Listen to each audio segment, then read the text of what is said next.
Om Namah Shivaya. Well, last Asanga we reached the stanza 23.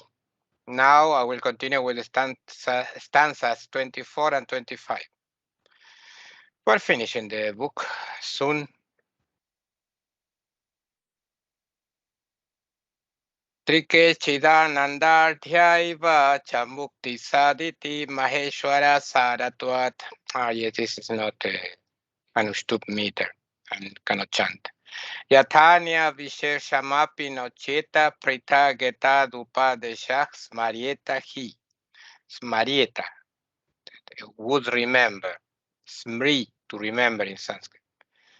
Mokshanantara Marthani Mahayogik Shate Yate Manyevacha Paramarthato Bhavanti Hinatu Purvavat Kusrityam Nirdaya Bandhe. In Trika Shaivism, liberation is replete with consciousness and bliss. Sat, existence, since it is the essence of the great Lord, should not be mentioned separately as another attribute. This teaching should be remembered. Immediately after liberation, the great yogi perceives the things as they really are, and not as before on the vile transmigratory path, that is, in merciless bondage. So when you arrive at the state of liberation, you can see the things like they are, and not like you see now through your senses. Why? Because your senses became heroes. How to remove this? Okay. Because your senses became heroes, viras, and reveal the reality for you. These senses are special senses, are not the senses of common people, are special senses.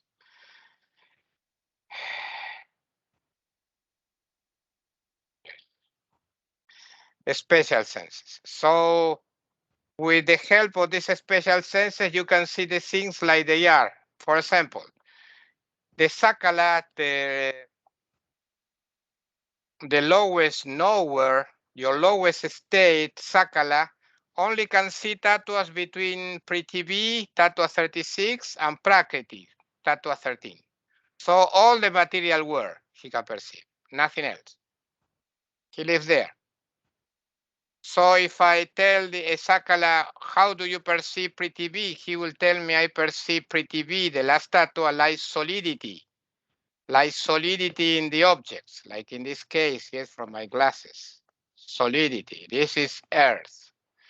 Solidity. Anyway, if you move to the state of pralayakala in deep sleep, you don't perceive Prithivi like solidity. No. You perceive Prithivi like solidity when you are in deep sleep? No. If I ask you at that time, what's your perception of Prithivi? You will tell me, what Prithivi? It's only a void. You are all the time in a void. This is pralayaka. If you move to the state of Vijnana Kala, you will perceive Prithivi, solidity, like consciousness. This is the state of Vijnana Kala. The same with mantras, mantreshwaras, mantra maheshwaras, like consciousness. And like Shiva, you don't perceive Prithivi because it's only a hum. There is no universe. So what Prithivi? So the perception changes across the different tattvas. Sakalas, most of people are sakalas, don't perceive beyond Prakriti, only the universe, the material universe, nothing else. That's why they are so foolish. Yes? They try to explain all with matter only. To perceive superior tattva, you need to go to Pralayakala, and you go every night, but you are not conscious. You are conscious after deep sleep. You cannot be conscious in deep sleep or the void. If you can be conscious of deep sleep in the void of deep sleep, you are a very advanced yogi. So only an advanced yogi can perceive the void in deep sleep at that time, not after when you wake up. And Vijnana Kala, well, is a Yogin Shambhavopaya, advanced yogi. Mantra, well, liberated. Mantreshwara, Mantra Maheshwara, liberated. Shiva Shakti, well, super liberated. So when you have the grace of Karaneshwaris, I remember when they contacted me in the past, 2009, these goddesses of the senses, I recommend you Karaneshwaris. Especially you are a man, yes. You are a man that you need a woman to be happy, men, yes, like this. I recommend you to have Karaneshwari like your lovers. Tremendous women. Are the goddesses of your senses. When they contact you, you start to go crazy with happiness, yes, in your senses. So everything, it gives you happiness. The taste becomes maximum. What you see through your eyes becomes maximum. What you hear, especially I have the experience with the ears. What you hear becomes maximum. So all this delight, all this happiness is given to you by the Karaneshwaris. And are these Karaneshwaris the ones who will transform your senses into Viras, into heroes, revealing the reality of Paramashiva in all? This Karaneshwar, but the contact with these goddesses, tremendous bliss, tremendous. If you don't have contact with Karaneshwar, you are dead while living. That's why in the Bible they say, yes, the ones without the love of God are dead. They call Karaneshwar there the love of God. When you have these goddesses vibrating in your senses and you perceive them because of their grace, this is your lucky day. Before you are dead, you are only the material universe, dead. Karaneshwaris are divine, superior tattvas. They are not material. You go crazy with these women. Revealing, for example, that every sound is consciousness. It's tremendous bliss. It's crazy. I was like this 8 months in trances. 8 months. Around 8 hours per day in trance without stopping. Per day. The rest of 16 hours, I was like dead because of the tiredness, yes, because of this goddesses on me. And finally, I got liberation after all this trouble. But Karaneshwariks, I don't know why men are looking all the time for women outside. Yes, Karaneshwaris are the women they have to get. Tremendous, tremendous bliss. Million orgasm per second. Nothing. Sex is nothing in comparison to this. Super sex. And the baby came at last. So these goddesses are revealing reality through your senses. They are divine. Other systems, for example, I don't remember well, by Sheshika, I suppose. They say that the Karaneshwaris are material. No. They don't speak about Karanesha, but they say that the powers through the senses are material. No, they are divine. They are not material. Divine.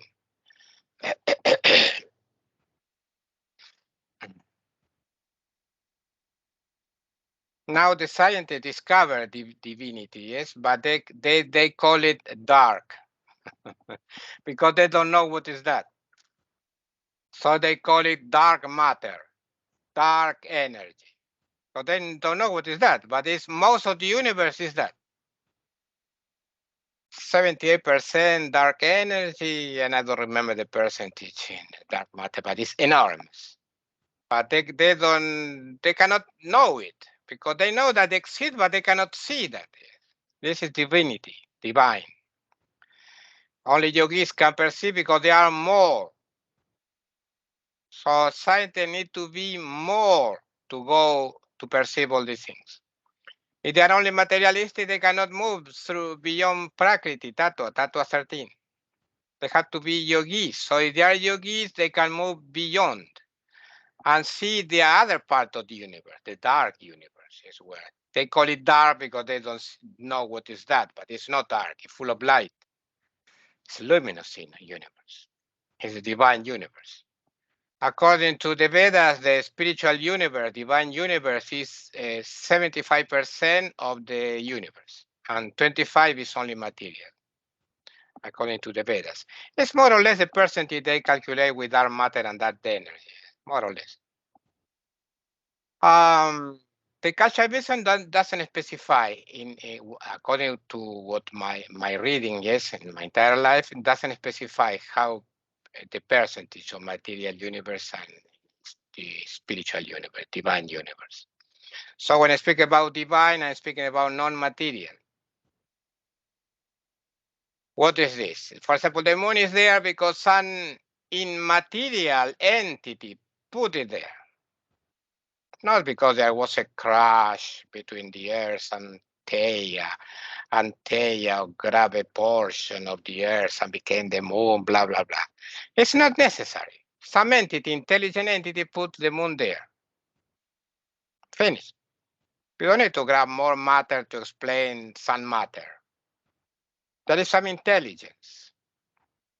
For example, the sun is an intelligence. It's not a coincidence that the sun is at this distance. No, the sun put the Earth here with the help of the planets. What is the superior planet on this solar system? Not the Earth is. Jupiter is the king of the planets. It's older than the Earth. Even the scientists say this, is that Jupiter is older than the Earth, much older. Was created before the Earth. So the planet with Jupiter like the chief created, put the Earth in this position and created life on the Earth. They did it. This intelligence. And what you see in the sun and in Jupiter is the body you can see in your timeline. For example, according to some studies, 1/10,000, 1 divided 10,000 of a second is the minimum perception you can, is the minimum thing you can see. Less, something lasting less than this you cannot see. Yes, it's a flash, it's a spark. And the same for the sun, but for the sun it's 80 human years. So in 80 human years, the sun can see you like a flash. So you have to measure the body of the sun, you have to calculate the movement of the sun with the solar system in 80 years. This is the length of the body of the sun. And the width of the body of the sun is the diameter of the solar system. According to some calculation of these schools of knowledge, the sun moves 5 times the distance of the diameter of the solar system in 80 years. This is more or less the proportion of the human body. And this is the real body of the sun. You are seeing only the sun in your timeline. But to see the sun, the full body, you need to see 1 instant in 8 years, like him. Oh my God.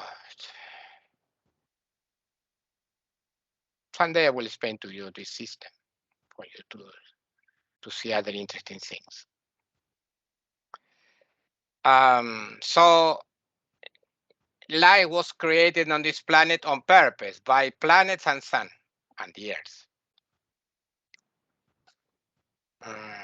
It's not a coincidence, not through a comet. So let's stop it with this materialistic stupidity. It was created by intelligence. In the same way, you shovel, yes, your shovel or shovel. Oh, look at the beautiful baby. You dig, not shovel. You dig. Shovel is the instrument. You dig in the earth, yes, track. Here, for example, you dig, yes. You find a pipe. And you say, my God, look at this pipe here. Why is here? Because someone put it. You don't have to create a theory about some crashes between one pipe and another pipe. No. Someone put it there. Some intelligent being put it there on purpose and has some meaning that the pipe is there. It's not a coincidence. In the same way, this universe is created on purpose. There are superior beings controlling everything. Why is it so difficult to understand this? Superior beings controlling everything. That's why all these coincidences is all the time. What a coincidence. Oh my God, the moon at the exact distance to create season. Oh, the sun at the exact distance to keep the water liquid. It's not a coincidence, it's on purpose.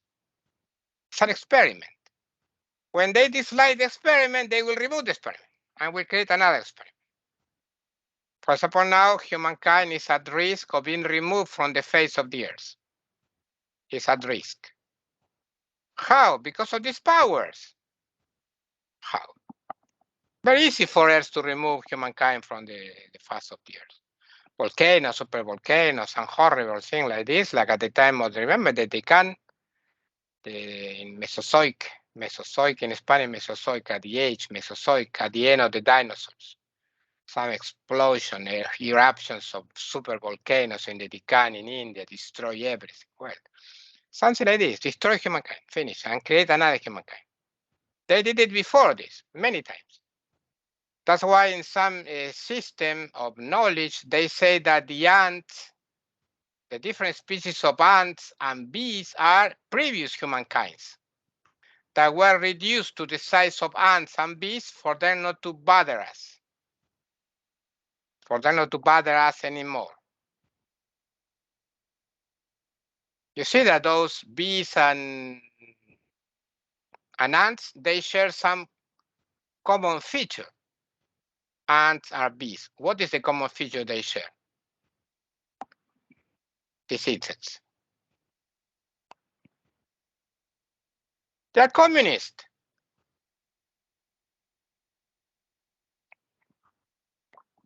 Ants are communist. All of them the same. Working for the state. It's communism. One queen there, all of them working. They die for the queen. They die for the children of the queen. It's all like this. It's communism. So if this humankind becomes completely communist, this system say is the end of humankind. Communism is evil. It's evil for humankind.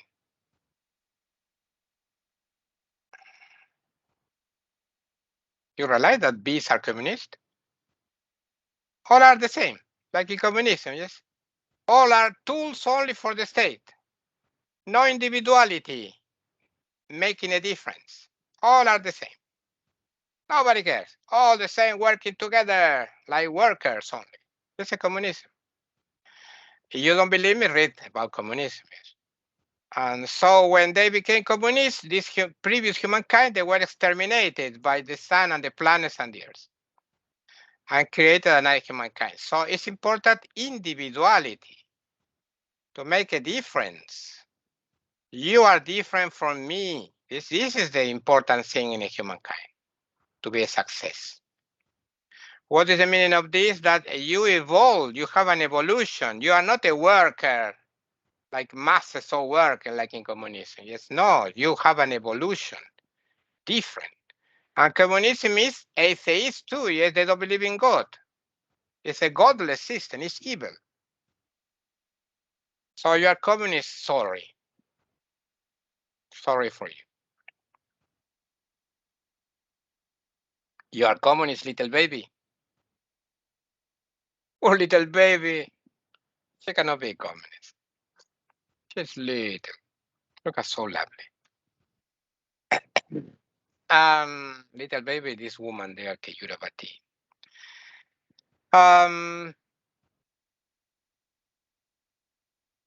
So well, okay. We continue with the aphorism. Explanation. The two final tenets now. These are the two final tenets, 24 and 25. The rest of the stanzas are the final stanzas. The two final tenets or rules, or not rules, like, statements, something like this. In liberation, according to Trika, one realizes that one is Parabhairava. Namely, you know what is namely? Namely, you have to write in English VIZ dot. This is the abbreviation. Namely. Namely means in Spanish a saber. Namely. In English, no. In Spanish, a saber. Yes. In Hungarian, ugyanis. In Russian, a imena. Look at that.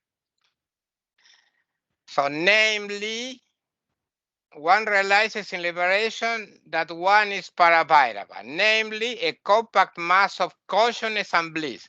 It's a compact mass with the size of a dot, infinitesimal dot, that the yogis feel here. This is the ghana, the compact mass, ghana in Sanskrit.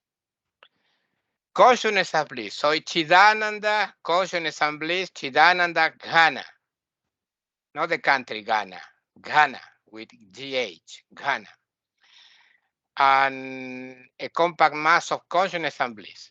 In Vedanta, they mention the self as Satchidananda, not like Chidananda, consciousness and bliss. They mention like Satchidananda, Sat, Chit, and Ananda, existence, consciousness, and bliss.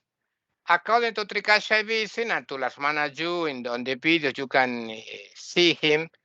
According to Trika with Chidananda, Chit and Ananda, consciousness and bliss is more than enough. Because the component Sat consciousness, is the essence of Parabhairava.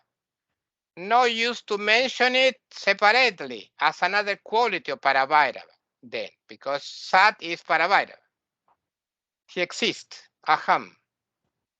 This teaching is very important and should be kept in mind always. Smarieta, you should remember it. No, you should. He should remember it. One should remember. Smarieta. Right after getting liberation, I'm reading, the great yogi sees the reality, such as it is. Another reflection, as in the case of the pashus, or limited individuals who wander around in samsara. They see the reflection, the pratibimba, in the mirror of Parapara Shakti. They don't see reality. They don't see the real bimba, the real object. Yes, consciousness. This limited individual who wander around in samsara, in transmigration full of bondage and misery. This is one of his main features. He perceives that all is Parabhairava and not merely objects and beings. This is his state. This is the state of a great yogi. In Tantraloka, aphorism 29 to 36, in chapter 4, Abhinavagupta in Shaktopaya, chapter 4, Shaktopaya, yes. Abhinavagupta explains what is not liberation and how to escape from a false guru. He wrote, Mokshopi Vaishnavaderyah Swasankalpena Bhavita Para Prakriti Sayujam Yadvapyananda Rupata Vishuddha Chitta Matram Vadipavat Santatikshayah Savedya Pavedyatma Pralaya Kalatamayah Tam Prapyapi Chiram Kalam Tadbhoga Bhoga Bhuktata Tattatva pralayante tu tadurdhvam sristi magataha mantra meti sambhodat anante shena kalpitat Etachagreta nishama ityashtam tavadatratat tena gyajanatat klirta pravadairyo vidambitaha asadgura urudachit samaya pashena ranjitaha sopi satarka yogena niyati sadgurum prati satarka shuddha vidyaiva sa ichecha parameshituhu Shri Purva Shastre te noktam sayiya sushivechaya Bhukti mukti prasidyartam niyati sadgurum prati Shakti patastu tatraisha kramika sampravartate stitva yo sadgurau shastrantaire va satpatham shritaha. Even liberation, which is imagined, conceived by the very notions of Vaishnavas, etc. The Vaishnavas are the followers of Lord Vishnu. Whether it's either the intimate union with the higher Prakriti or the state which is form of bliss or merely a completely pure mind or the extinction like a lamp of the continuous series of type of existence, all this is the state of Savedya Pralayakala or Apavedya Pralayakala, the state of the experience of deep sleep with and without a link regarding the knowable. What does it mean all this? Even liberation that is imagined by the very notions of Vaishnava. The Vaishnava imagine liberation like going to another planet, the planet of Lord Vishnu, the Vaikuntha planet. This is imagined because it's not real. It's not happening in liberation this. You don't go to any planet. That's why it's Bhavita, it's imagined. Or it's an intimate union with the higher Prakriti because the Vaishnava wants to join with the higher Prakriti. No, this is not liberation, it's deep sleep. Or the state which is form of bliss. This is Advaita Vedanta. In Advaita Vedanta, they want a state full of bliss only. This is deep sleep too. Or merely a completely pure mind, like the Vaishnavas too want a pure mind. And when you have a pure mind, you are liberated. No, that's not true. Or the extinction, like Buddhist. The extinction, the nirvana. Nirvana means extinction.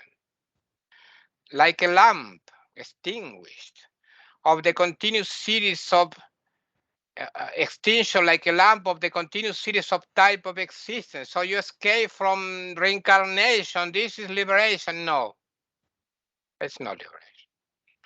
All this is the state of deep sleep.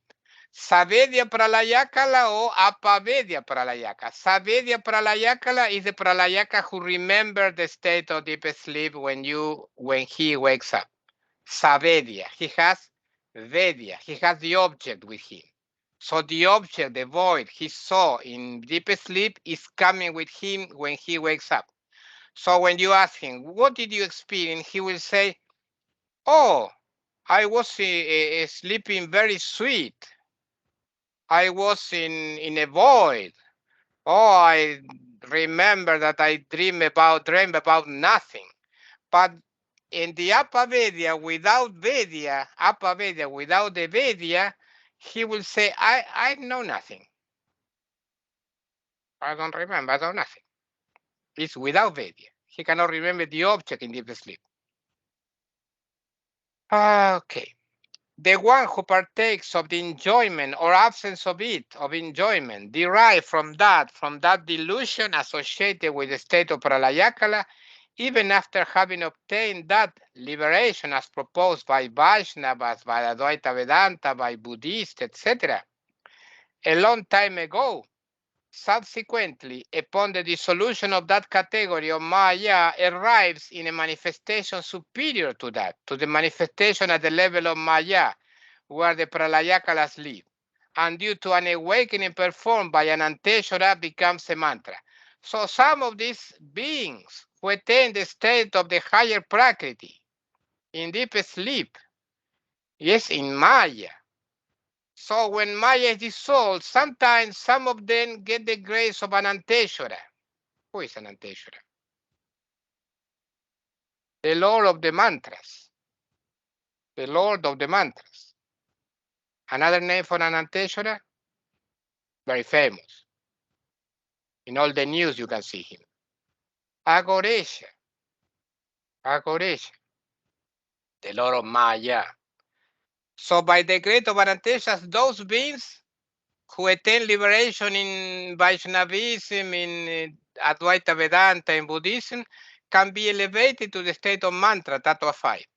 But most of them know they will return again and they will be created again because their liberation is false. This is explained by Abhinavagupta in Tantralok and Tantrasara. But I will expand on this further on, Abhinavagupta says. That thus here, that must cease indeed. For that reason, there is the one who is cheated by the discourses, by the discernment, for example, about the discernment between Purusha and Prakriti, invented by a community of ignorant, for example, Kapila Muni, the founder of Sankhya. And who color influenced by the news, by the not the news, yes, translated news, but by the bond of Maya, by the bond of Maya, like a news. Yes,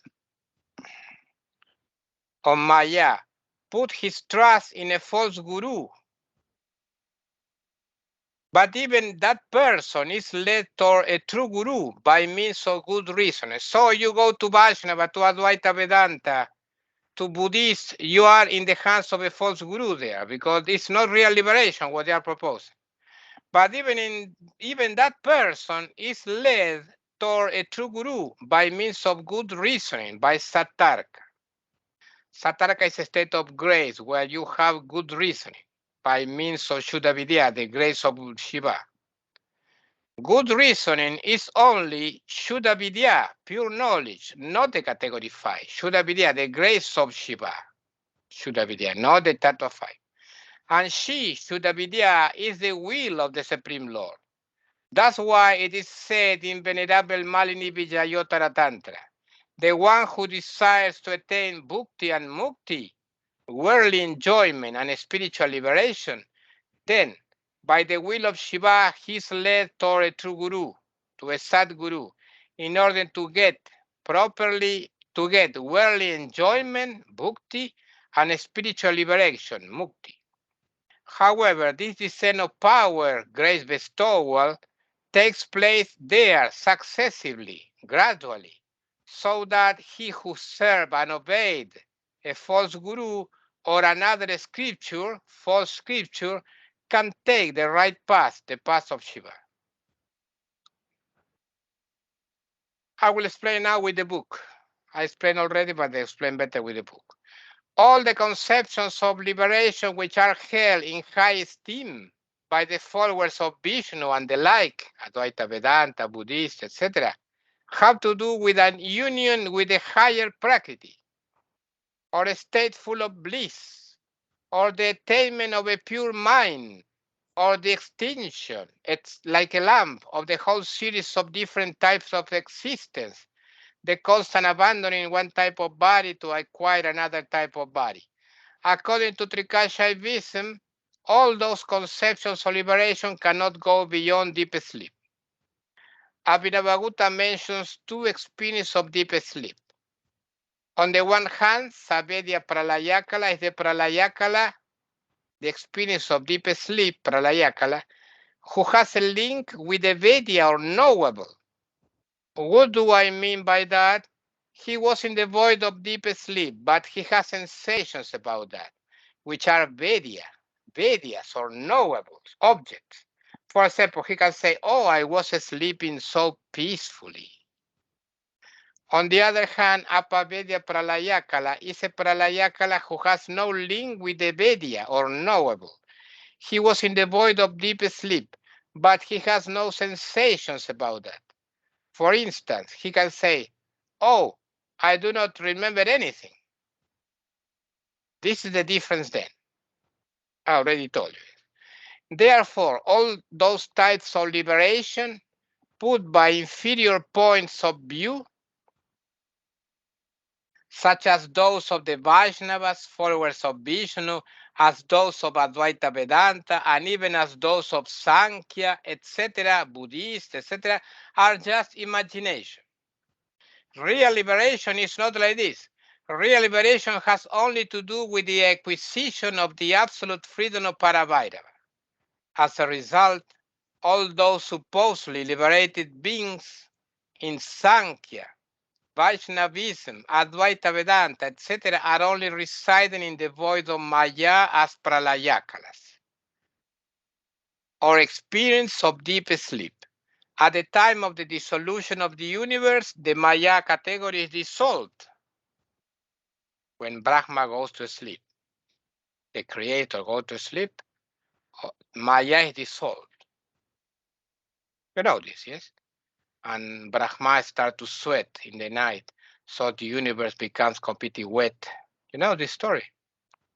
Okay. So when Maya is dissolved, she's dissolved with all the beings residing there, with all these liberated beings inside Maya. Liberated according to those systems, Sankhya, Vaishnavism, etc. In the next manifestation of the universe, when Brahma wakes up the next day, all those supposedly liberated beings are created again in bondage, and they have to start it over. Start again from the beginning. Anyway, there are some lucky beings who reside in Maya after attaining their miserable pseudo-liberation. You know what is pseudo, yes? Pseudo-liberation.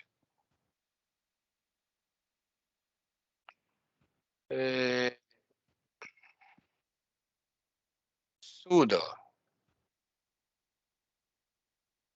Sievda in Russian.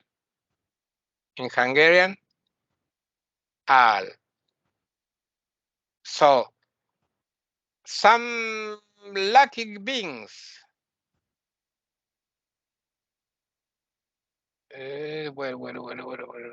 Anyway, there are some lucky beings who reside in Maya after attaining their miserable pseudo-liberation. And at that time of the dissolution of the Maya category, when Brahma goes to sleep, they receive an awakening on the part of Ananteshwara, the regent of Maya. In this way, these lucky beings are promoted to categories 5, 4, and higher, and finally they can get real liberation. There are people who are cheated by the discourses about false liberation, such as that of the discernment between Purusha and Prakriti proposed by Kapila Muni, the founder of Sankhya. And a person like this believes in all those erroneous conceptions coming from a community of ignorant. In this way, he falls prey to a false guru. But even that person who has been deluded in that way can escape from the false guru and move in the direction of a true guru only by means of sattarka, good reasoning. This good reasoning is not something he has to conceive by means of his mind. No, it's simply his Shuddha Vidya, pure knowledge, that is the irresistible will of Paravairava. And this process of grace bestowal upon someone who was serving and obeying a false guru or another inferior scripture is a gradual one. Why? For him to be able to take the right path, the path of Paravairava. The meaning is clear. In the last aphorism of Shiva Sutras, aphorism 45 of the section 3, Shiva states, Bhuya Syat Pratimilanam. Regarding the enlightened yogi, there is, Syat, there is, over and over again, Bhuyas, over and over again, the awareness of the Supreme Self, both internally and externally, Pratimilana. So he sees Paravairava inside and outside, because there is no inside and outside. It's all one state. In bondage, you have inside and outside. In liberation is only one state. There is the union of both inside and outside.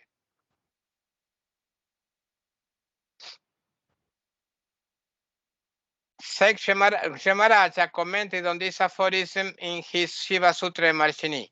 Now his full commentary, which ends his superb interpretation of Shiva Sutras.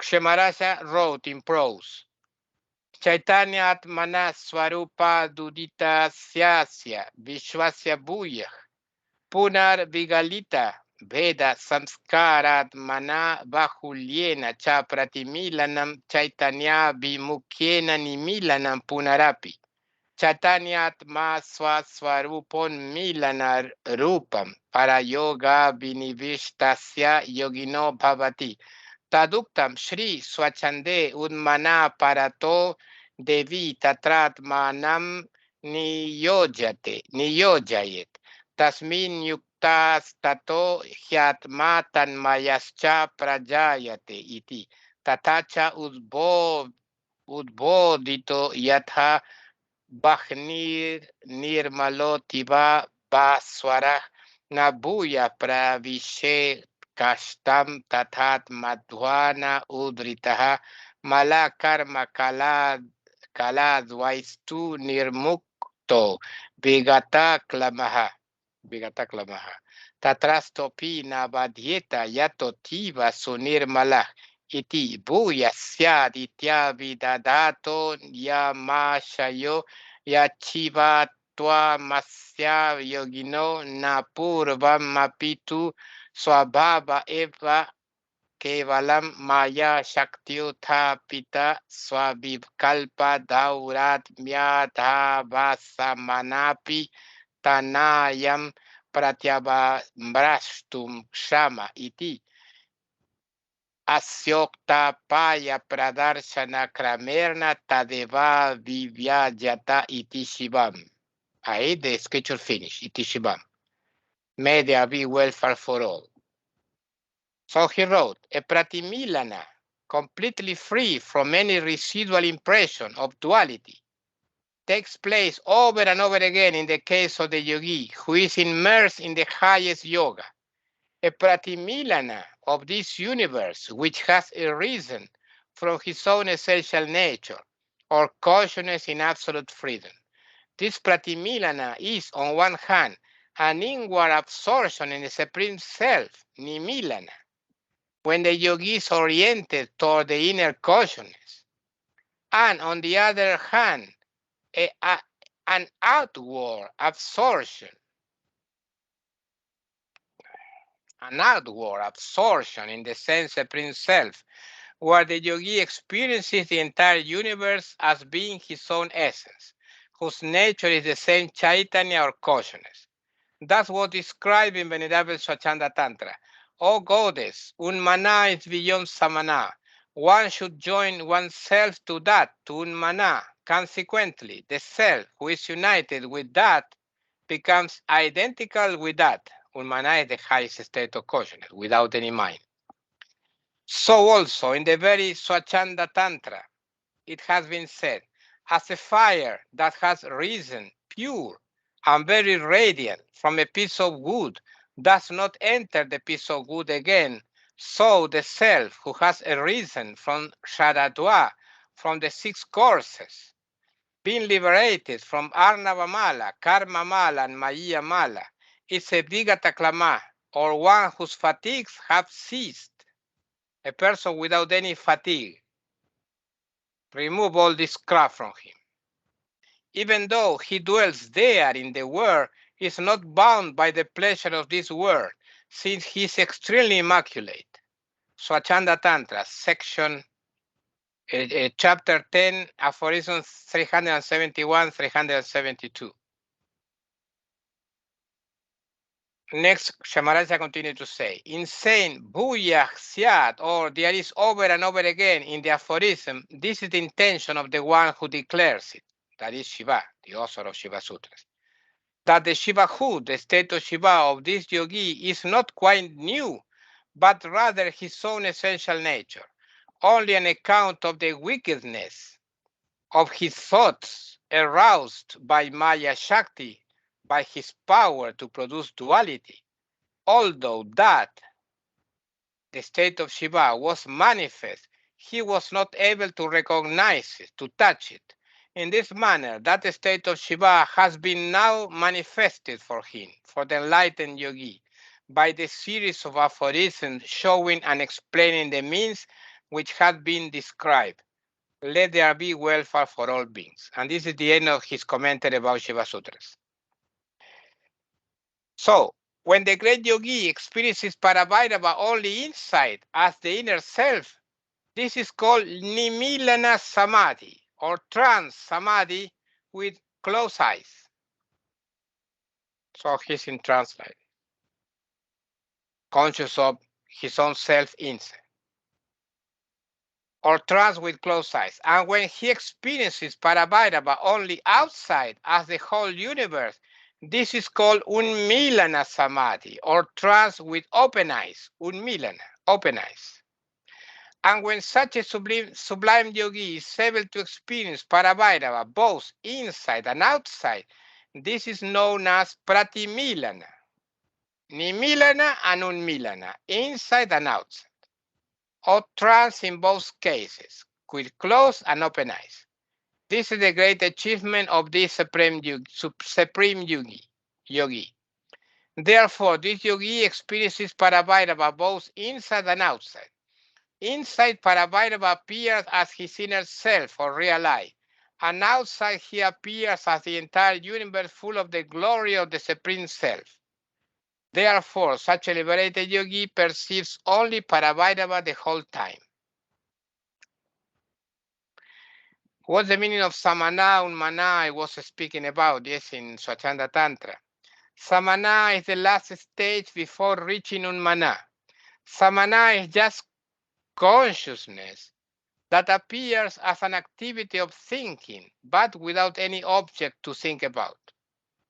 It's a superior mind, where you have thoughts but not related to something. How to understand this? You need the state of samana. Through this power of samana, Paravairava performed the fivefold act of manifestation, maintenance, and dissolution of the universe, concealing and revelation of one's own essential nature through samana. If the spiritual aspirant in samana becomes interested in the universe, then he will get supernatural powers in samana. But if he's indifferent to the universe, he moves up to unmana, that is up to Paravairava, who is the absolute consciousness in total freedom. The expression who has arisen from Sharadwa, the 6 courses, implies that that liberated being has gone beyond them. The 6 courses are Varna, letters, mantra, words, Pada, sentences, Kala, primeval powers, Tattva, categories, and Bhuvanas, words. Abhinavagupta in the Tantrasara spoke about Bhuvanas, words. Now he's speaking about categories and Tattva Vedas, division of the categories in different knowers. And in the future, he will speak about the Kalas, the primeval powers. In turn, the words mala. So when you are liberated from all this, from letters, words, sentences, primeval powers, tattvas, and bhuvanas and words, you are fully liberated. In turn, the words mala, karma, and kala indicate arnava mala, karma mala, and maya mala. Why? First of all, arnava mala is in general called merely mala, impurity, because it's the most important impurity. Second, since the word karma means action, it is obvious the reason why karma mala, impurity related to doership, is called like that by Kshamaraj. Anyway, it is mysterious that Maya mala is being designated as kala in the stanza of Swachanda Tantra, not by Kshamaraj, by Shiva in Swachanda Tantra. Because kala generally means Shakti or power. Nonetheless, if one resorts to a Sankhya dictionary, one finds that the word also means part, kala. And this is the key to resolve the apparent mystery. Maya Mala forces you to consider the things to be different from one another. Thus, Maya Mala generates a whole universe consisting of innumerable parts, each of them being different from the others. So it's called Kala in Swachanda Tantra, Maya Mala, because of this, because of parts. And obviously, a great yogi like that is one whose fatigues have ceased. Vigataklama. So all his tiredness, his fatigue is finished. This is the way to call a great yogi, Vigataklama. Why? Because he is totally free from all that is related to this world. He has no more problems because in order to have a problem, you need an individual first. Since this great yogi has gone beyond his individuality and realized his Parabhairavahood, the individual is no more in him. As the individual is absent, the problems cannot exist either. A mere living body is not enough to have a problem. You need the ego inside to have a problem. And the Parabhairavahood he acquired is not something new by his essential self. He couldn't realize this simple truth due to the play of the Maya Shakti of the Lord. And as this aphorism and respective commentary mark the end of Shiva Sutras, and his commentary, Shiva Sutra Marshini, Sekshi Maharaja closes his explanation by saying that now the state of Parabhairava has been manifested for such an eminent yogi by means of the series of aphorisms that show and explain the means which had been described. And to finish the scripture, Maharaja expresses a good wish. Let there be welfare for all. It is Shiva. Because Shiva, apart from Shiva, the Lord, means wealth, auspiciousness. Next, stanzas 26 and 27, and final stanza. So maybe we can finish today the book. Yes, we can finish today the book. Next, after finishing this book, I will speak about what we'll study next satsanga. Yes, I had to study, but I suppose that I know already. Stanza 26 and 27, like a colophon. Colophon. Well, something like this. Colophon in English. The last part. Etacha paryavasana masya grantasya tu yatra hi sarvesham susadaka nam moda yaiva kyatasya trikashasanasya mukhyamatânam sankshepah paramashive sarva jagato maheshe rasamayaya bhaktyaiva maya virachito yatha lagukha vyamiti shivam. And this is the end of this book, where for the delight of all the good aspirants, yes, all the susadaka, the good aspirants, I wrote as a short poetry a summary of the main tenets of the celebrated Trika doctrine. Through a devotion full of feeling for Paramashiva, the great Lord of the entire universe, may there be welfare for all. Explanation. Yes, this is the end of this short book. The scheme of the book is 12 introductory stanzas, 25 Trikashaivism tenets in 25 stanzas, 2 stanzas acting like an epilogue, and 1 final stanza without any number, which marks the end of the book. All in all, 40 stanzas written through a devotion full of feeling for Parabhairava, the Lord of all, the self in all the beings. I wrote this book to make the good spiritual aspirant happy indeed. May there be welfare for all. And finally, the last stanza. Kritis Trikamukhyamatāni vidha Shri Muktananda Vashasya hi Gabriel Pradipaka Kyasya Guror Madhumadhyepi Samapanaivacha.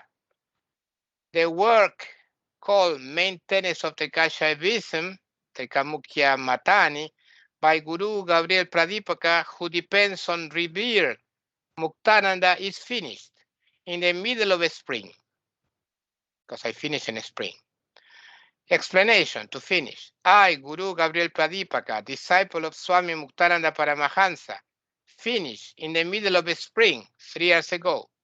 This small book dealing with the main tenets of Trika Shaivism. May it be for the elevation of all serious spiritual aspirants. Next in the book, you have the full scripture in the Vanagari in Sanskrit original and transliterated in IAST, International Alphabet of Sanskrit Transliteration. Then you have the full translation without my word for word translation, the full text only. And finally, you have the tattoo charts with all the categories of creation between 1 and 36 categories. And finally, you have a Sanskrit alphabet, a guide to pronunciation, and finally a glossary, I guess. Glossary. With all the most important Sanskrit words in the book, with explanation, full explanation. For example, what is Arnu, who is Atrigupta, the story of Atrigupta, the sage who arrived at Kashmir, remember in the story of Trikashaivism, etc., etc. Next Saturday, we'll continue with another book. I had to study what book. We'll continue to study. In the future, I want to explain, so hurry up, please, much with the book about Shambhavopaya, because I want to explain this book in the future, in a few months. And I need it first published. And okay. For today is enough. This is the end of Trikamukhyamatāni. Will 20 lessons, yes? 20 hours, more or less, I finish the explanation. Next lesson will be about another book. Okay. See you soon. Pranamaha. Om Namah Shivaya.